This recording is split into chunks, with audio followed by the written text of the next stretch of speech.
Both Malaysia Airlines and the 777 have excellent safety records. Bob Orr has been checking into the possibility of terrorism. Bob? Scott, law enforcement sources tell us tonight that there is no evidence so far pointing to terrorism. Intelligence officials say there have been no credible claims of responsibility from any terror group.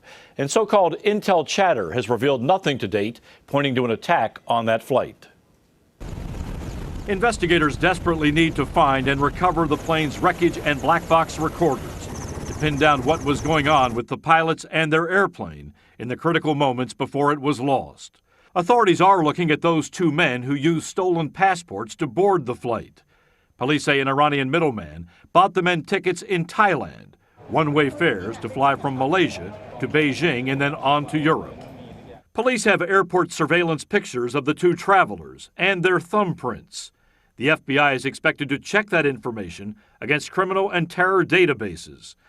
Sources say authorities have identified partial names for the men and have found no ties to terrorism. Sources say it's likely the men were involved in a human trafficking operation that moves refugees to Europe.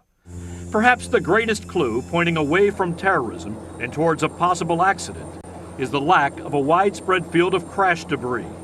When Pan Am 103 was bombed in 1988, that plane was ripped apart in flight, spreading wreckage over an 80-mile trail.